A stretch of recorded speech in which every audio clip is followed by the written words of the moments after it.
Dysfunctional vet. What we have here is a piece of very fine, less than a quarter inch, I'm not sure how many millimeters it is, piece of wood. Now if you look right here, you'll see that it curves. When this thing was originally cut, the wood was dry, and I was in the process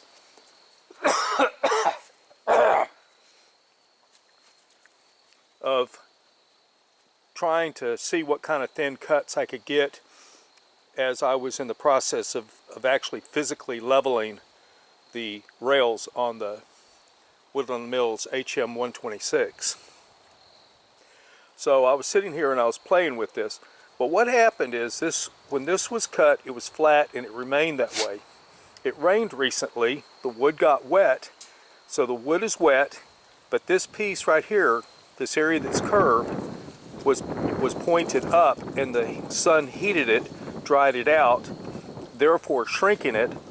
The other side, the bottom, which was still damp, then caused sort of a swelling action, and you get this warping like this. This wood can be straightened out. I'm not going to do that. In fact, I was getting ready to take this to go push up mushrooms in the forest. But the thing I want to get across to you is, if you take a piece of paper, like regular everyday typing paper or printer paper, or 20-pound bond paper, and wet it, it will warp in this same way, but it's going to warp based on the way the fibers run. To better understand the fibers in this good stuff, try to tear a piece of newspaper. If you've never done that, you'll find one way it rips just randomly, and the other way it tears very cleanly. That's because of the woven structure of the wood fiber that's in the paper. I also want to push one channel while I'm thinking about it, and it's Capital Lumberyard, and I'll put a link in the description. If you're trying to cut wood, there are better channels for learning how to get your particular sawmill to do what you want.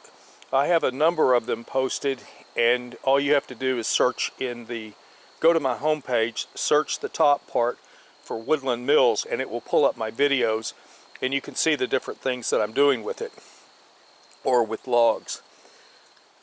However, the reason that I recommend Capital Lumberyard is that if you'll watch their videos, they're going to teach you an incredible amount of things real subtly that frequently take many years to learn, or many hours of research. They'll just tell you outright what will correct problems with lumber that you have waiting to be cut and so forth. So I really want to push that channel. I will get off of my soapbox. We will go back to videotaping. In this case, this is Volk. She's on parole for the rest of the day, and then she'll be going back in the kennel. We have Nemedved. This is not loosening up. We have Sasha. And we have Makar over there, dead to the world. One thing I'll tell you about Makar, which is kind of interesting. He was born deaf, and I worked with him for 3 months to train him, and then all of a sudden one day he could hear. If you end up with a deaf puppy, I know there are some people in the dog community that say to put the dogs down. Don't do that. Give them a chance to live, or try to find a forever home where they will be loved and cared for. And even though they have some kind of a little disability, in this case hearing, they still have other senses that will more than compensate for that.